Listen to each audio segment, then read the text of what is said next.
மிக முக்கியமான முதல் அம்சமாக முதல் பாயிண்டாக நீங்க விளங்குங்க. இரண்டாவது அம்சம், இதெல்லாம் நிறைய விரிவான உதாரணங்களோடு சொல்ல வேண்டியது, என்றாலும் அந்த அடிப்படைகளை சொல்லிடுறேன். இரண்டாவது அம்சம் என்ன என்றா, இந்த ரமலானை நாம் நெருங்குகிற நேரத்தில், ரமலானுக்குள்ள நம்ம நுழைகிற நேரத்தில் இரண்டாவது அம்சம் என்னென்றா, நாம் தவிர்க்க வேண்டிய பாவங்கள் என்றைக்கு தானே, இதை ஒன்று விடாமல் தனிமையில் இருந்து ரமலானுக்கு முன்னால பட்டியல் போட்டுக்கொள்றது மனதில் ஒன்று விடாமல். நான் ஏற்கனவே சொன்ன விஷயங்கள் ரமலானை பாதிக்கக்கூடிய, இது அப்படி இல்லை, என் லைஃபையே பாதிக்கக்கூடிய ஒன்று விடாமல் எது இஸ்திசாலாக என்னிடத்துல அத்திவாரம் போல பாவமாக பதிஞ்சிருக்கக்கூடிய விஷயங்கள் என்ன, ஆழமாக பதிஞ்சிருக்கக்கூடிய விஷயங்கள் என்ன என்று ஒரு பட்டியல் என்ன செஞ்சிருங்க. ஒன்று விடாமல் சிறிய எண்ணங்கள்ல இருந்து, நாவுகளால் செய்கின்றவைகள் இருந்து, உடலால் செய்கின்றவைகளில் இருந்து, மற்ற பொருளாதார மற்ற விஷயங்களால் செய்கின்ற பாவங்கள் இருந்து ஒன்று விடாமல் தபாசீல்கள் அல்ல, விரிவாக அல்ல, இந்த பாவம் என்று தனியாக சைத்தானை பொறுத்த வரைக்கும் நீங்க தௌபா செய்யறதுக்குள்ளாலே உங்களை பாவத்துக்கு கொண்டு போய்த்துருவான். சரியா? அதனால் அது கவனமா இருக்கணும். எந்த காத்திரத்துக்கும் இடவழி பெரிய இந்த பாவத்தை எப்படியெல்லாம் செஞ்சேன் என்று விரிவா போகாம, இந்த பாவம் என்றது நான் செஞ்சுக்கிறேன், இந்த பாவம் பிழையானது, இது என்கிட்ட வளமையா இருக்குது என்ற ஒரு பட்டியல் எடுத்து, இது படிப்படியாக களைகின்ற மாதம் அல்ல, இதை முழுமையாக நான் என்ன செய்வேன், அதாவது களைந்து கொள்வேன் அப்படி என்கின்ற ஒரு இதை எடுத்துருங்க. ரமலானுக்கு முன்னால இன்னொரு 10-15 நாள் இருக்கேன்னா அதுக்கு முன்னால் என்ன செஞ்சிருங்க, அதை முழுமையாக முதாக்கரா பண்ணி என்னென்ன பாவங்கள் நான் செய்திருக்கிறேன், யாரெல்லாம் நமக்கு அந்த நேரத்தில் பாவங்களை நமக்கு சொல்கிறார்களோ அவர்களெல்லாம் விரும்பி அதை பட்டியல் போட்டு மனதளவில் பதிய வச்சு அல்லாஹ்விடத்தில் தௌபா செய்வதும் அதிலிருந்து மாற்றம் செய்வதற்கான எல்லா முயற்சிகளை எடுப்பதும் என்கின்ற அந்த உறுதிப்பாடு நம்ம இடத்துல வர வேண்டும். மூன்றாவது, இந்த ரமலானை நெருங்குகிற நேரத்தில் யாரெல்லாம் நமக்கு இபாதத்துக்கு ஆர்வம் ஊட்டக்கூடியவர்களாக, இபாதத்துக்கு தோழமையோடு இருக்கக்கூடியவர்களாக இருப்பார்களோ அவர்களை நெருக்கிக்குங்க. யாரெல்லாம் இந்த இபாதத்துக்கு இடைஞ்சலாக இருப்பாங்க, யாரெல்லாம் பாதிப்பாக இருப்பார்கள் என்பதை அவர்களுக்கே விளங்காமல் அவர்களை விட்டு தூரமாயிரும். இல்லை என்றால் கெட்ட நண்பர்கள் என்னது, அந்த அதாவது ஒரு மனிதர் இருந்தால் அந்த நண்பருடைய மார்க்கத்தில் தான் இவர் என்ன செய்வார், இருப்பார். அப்போ அவருடைய வளமைக்கு நாங்கள் நிர்பந்தமாக இணைய வேண்டி இருக்கும்.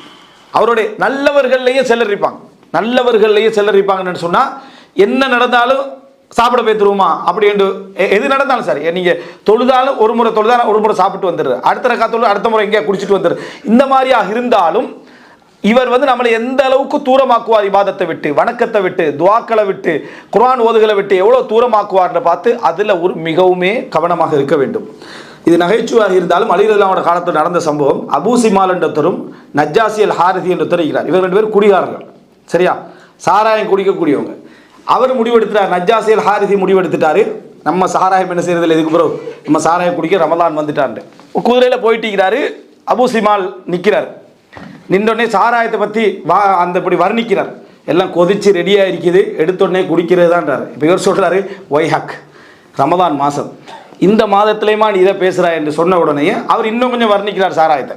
கூட்டாளி தான், நண்பர், இன்னும் கொஞ்சம் வர்ணிக்கிறார். வர்ணிச்ச உடனே சரி அது முடிச்சா என்ன தருவாயின்னு கேட்குறாரு இவர். இப்படி தான் என்னது நல்ல இதெல்லாம் கலந்த குங்குமம் கலந்த பானமெல்லாம் மாரி குடிக்கலான்னு மனசு என்ன செஞ்சுட்டு விட்டுட்டு இறங்கி போகிறார். 2 பேரும் குடிச்சிட்டாங்க. குடிச்சு உச்சகட்டத்துக்கு போன உடனேயே சத்தம் ஆரம்பிச்சிருந்தானே, அவர் கேச இவர் கேச. பக்கத்தில் உள்ள ஒரு அண்டை வீட்டார் என்ன செய்கிறாரு, வேகமாக ஓடி வரார். 2 பேரும் குடிகாரன்னு விளங்கிட்டு, கூப்பிட்டவர் குடிசைக்குள்ளால் பாஞ்சு ஓடிட்டார். யார் கூப்பிட்டாரோ அவர் பாஞ்சு ஒரு குடிசைக்குள்ளால் பாஞ்சு ஓடிட்டார். இவர் பிடிபட்டார். யாரு சும்மா போனார், யார் அவர் பிடிபட்டார். 80 கசையடி அழிகிறதுலாம். சரியா? 80 கசையடி கொடுத்துட்டு 20 எக்ஸ்ட்ரா கொடுக்குறாரு கசையடி. அப்போ கேட்குறாரு, எதுக்காக இந்த எக்ஸ்ட்ரா 20 அடி கேட்குறாரு. ரமலானில் குடித்ததுக்காக. இது என்ன, ரமலானில் குடித்ததுக்காக உனக்கு எக்ஸ்ட்ரா 20 கசையடி என்றாங்க. ஃபிக்ஹில் இது வரும். எதுக்காகண்டா, ரமலானில் ஒருத்தர் பகிரங்கமாக இந்த மாதிரி பாவம் செஞ்சால் அவருக்குரிய தண்டனை அதிகப்படுத்தப்படும். 20 40 ஆண்டு இது இருக்குது. இதை எடுத்து பார்த்தீங்கன்னு சொன்னால், அநியாயமாக நோன்பையும் விட்டு பாவத்தையும் செஞ்சு அவர் தப்பிட்டார். கூப்பிட்டவர் வர்ணிச்சு கூப்பிட்டவர் ஓடிட்டார். சரியா? மாட்டவர் இவர். நினச்சி பாருங்க, இது நல்ல கெட்ட. இது நீங்கள் இந்த மாதிரி சொன்னது நமக்கு ஒரு நகைச்சுவான நிகழ்வு போல நமக்கு இருந்தாலும், இன்றைக்கும் இந்த குடியை விட்டு போட்டு ரமலானை தொடரணும், சிகரெட்டை விட்டு போட்டு ரமலானை தொடரணும்னு நினைக்கிற ஒவ்வொருத்தருக்கும் ஃபித்னாப்படுத்துறதுக்கு என்னது, அந்த நண்பர்கள் தான் மிக முக்கியமாக காரணமாக இருக்கக்கூடியவங்க நீங்கள் பார்க்கலாம். எனவே கெட்ட நண்பர்களை நம்மளுக்கு பக்கத்தில் என்ன செய்யக்கூடாது, வைத்துக்கொள்ளக்கூடாது. அல்லது இந்த நன்மைக்கு தூண்டாத அல்லது நமது நன்மைகளை சாதனைகளாக காட்டக்கூடிய ஆக்களை பக்கத்தில் வைக்கக்கூடாது. தொழுது முடிச்சுட்டு ஒரு ஒரு 8:15 தொழுது முடிச்சுட்டோன்னு இருக்குமே, எனக்கு உங்களே பார்க்குற டைமில் ஒரு ஃபீலிங் ஒன்று வருது. என்னன்னா, நான் சுஃபியான் இப்னு உயைனாட ஒரு செய்தி படிச்சிருந்தேன். உங்களோட தொழுகையும் அவரோட தொழுகையும் கிட்டத்தட்ட என்ன ஒன்று மாதிரி இருக்கின்றா. அதுக்கு பிறகு இவர் எப்படி இருக்கும், தொழுது 1 hour, அதில் இடையில இன்டர்வல் 2-3 நிமிஷம், சரியா, அதெல்லாம் குடிச்சு டீ குடிச்சு அது குடிச்சு மொத்தமாக பார்த்தா ஒரு 40 நிமிஷமோ 30 நிமிஷம் தொழுதிப்பார். சுஃபியான் இப்னு உயைனாக்கு இவர் உதாரணம் சொல்கிறார். காரணம், இவர் அந்த லெவலில் இல்லை. எது நண்பரோட இவருக்கு வந்து நண்பனோட, அதாவது நண்பனை பார்க்குறாரு. நண்பனை பார்த்தா இவருக்கு அவர் சுஃபியான் இப்னு உயைனா தான், யார் பக்கத்தில் தொழுதவருக்கு. ஏன்னா அவர் தான் இவரை பள்ளி கூட்டிட்டு வந்திருப்பார். அதனால அவர் சொல்லுவார், நீங்கள் யாரை பக்கத்தில் சூழலில் வைத்துக் கொள்ளணும் தெரியுமா, உங்களை நீங்கள் அவரை கம்பேர் பண்ணி நீங்கள் பலகீனமான நிலையில் இருக்கிறீர்கள் என்று நினைக்கக்கூடியவர்களை சூழலில் நீங்கள் வைத்துக் கொள்ளுங்கள். அப்படிப்பட்ட நண்பர்களை என்ன செய்யுங்க, வைத்துக் கொள்ளுங்கள். உங்களே முன்மாதிரியாக எடுக்கக்கூடியவர்களை மட்டும் நீங்கள் வச்சுக்கிட்டு பிரயோசனம் இல்லை. பெரும்பாலும் பிள்ளைகள், அதுபோல் மற்றவர்கள், மனைவிமார்கள், தந்தை நல்ல ஒரு வணக்கசாலி என்று நினைக்கக்கூடிய கணவனையும் தந்தை ஒரு முன்மாதிரியாக நினைக்க வாய்ப்பு இருக்கு. ஆனால் அதை விட நீங்கள் முன்மாதிரியாக நினைக்கக்கூடியவர்கள் உங்களுக்கு இருக்கணும். அதிகமாக தொழக்கூடிய, அதிகமாக உங்களுக்கு உபதேசம் செய்யக்கூடிய, உங்களுடைய இஹ்லாஸை ஒவ்வொரு முறை கேள்வி கேட்கக்கூடிய, உங்களுடைய ஒவ்வொரு விஷயங்களையும் உங்களுக்கு கேள்வி கேட்கக்கூடிய ஒருவரை உங்களுக்கு சூழ்நிலையில் நீங்கள் வைத்துக் கொண்டீர்கள் என்றால் உங்களோட வணக்கம் உங்களுக்கு தெரியாமலேயே அப்படியே மாற்றங்கள் பெற்றுக்கிட்டு வரும். அதில் ஒரு பியூரிட்டி என்ன செய்யும், தூய்மை ஒன்று உங்களுக்கு வருது. எனவே 3வது அம்சமாக நீங்கள் தெரிந்து கொள்ள வேண்டிய அடுத்த ஒரு பிரதானமான அம்சம் வந்து பக்தாலீன்களை பக்கத்தில் வச்சுக்கொள்ளக்கூடாது. அப்படின்னா அது சோர்வுகளையும் சாதனைகளாக காட்டக்கூடியவங்களை நீங்கள் வைத்துக் கொள்ளவே கூடாது. இவர்களை நீங்கள் வைத்துக் கொள்ள வேண்டும். யாரை, இந்த மாதிரியான நபர்களை நாங்கள் வைத்துக் கொள்ள வேண்டும் பக்கத்தில் நண்பர்களாக. அவர்கள் எங்களுக்கு ஒரு நிர்பந்தமாக மாறணும், கஷ்டமாக மாறணும். அப்படின்னா என்ன, அந்த இபாதத்து செய்வதற்கு ஒரு போராட்டமாக அவர்கள் என்ன செய்யணும், மாறணும். ஆனால் நம்ம நிர்பந்தமாக அவர்களோட போய்த்தான் ஆக வேண்டும் என்கின்ற ஒரு நிலைமை நமக்கு என்ன செய்யும், உருவாகும். அது பிறகு எங்களுக்கு ஒரு வரக்கத்தாக என்ன செய்யும், அமையும் என்பதை நம்ம தெரிந்து கொள்ள வேண்டும். 4வது, இந்த ரமதானில் நம்ம செய்யக்கூடிய அமல்கள்லையே 2 விஷயங்கள் இருக்கு. 4வது 5வது அதை சொல்றேன்.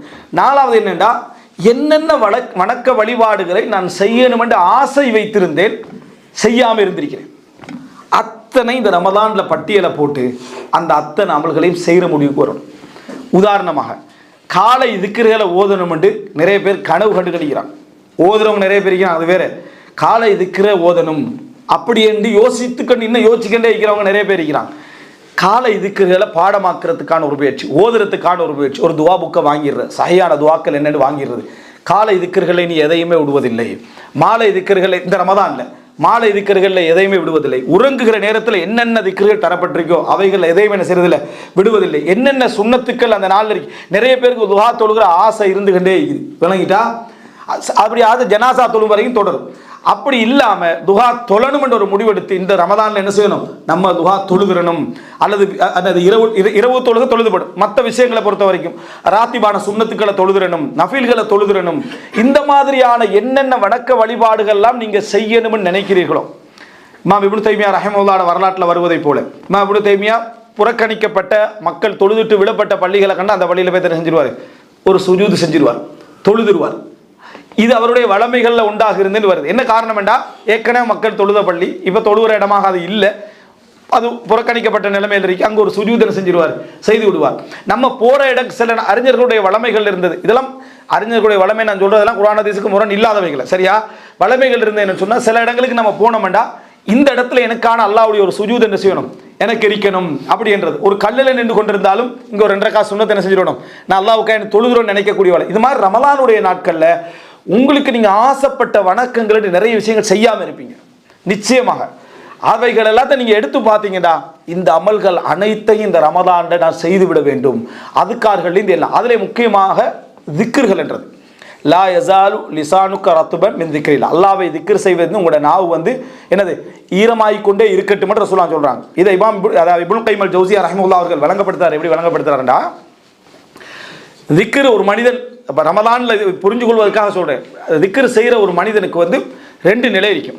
ஒன்று நாவு திக்ர் செய்யும், உள்ளம் திக்ர் செய்யாது. இன்னொன்று வந்து உள்ளம் அல்லாஹ்வை பற்றி நினச்சிட்டு இருக்கும், அல்லாஹ்வுடைய அல்லாஹ் எனக்கு செஞ்சவைகள் என்ன நினச்சிட்டு இருக்கும், அந்த நன்றியை நினச்சிக்கிட்டு இருக்கும். ஆனால் வாய் என்ன செய்யாது, திக்ர் செய்யாமல் நினச்சிக்கிட்டு இருக்கும். அல்லாஹ் தஆலா இவ்வளோ தந்திக்கிறான், இந்த மாதிரி எனக்கு இபாதத்தை தந்திக்கிறான் நினைச்சுக்கிட்டு இருக்கும்.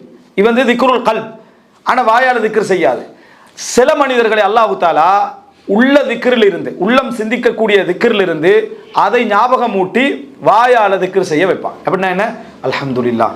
உள்ளத்துல தான் ஃபர்ஸ்ட் திக்ர் தோன்றுச்சு, விளங்கிட்டா? உள்ளத்துல தான் திக்ர் தோன்றுச்சு, முடிவது அல்ஹம்துலில்லாஹ், அல்லாஹு அக்பர், சுப்ஹானல்லாஹ், அல்லாஹ் தஆலா எனக்கு நிறைய இது வாயால திக்ருக்கு அவர் என்ன செஞ்சார் மாதிரி. எங்கிருந்து வரார்? முதலாவது உள்ளத்திலிருந்து.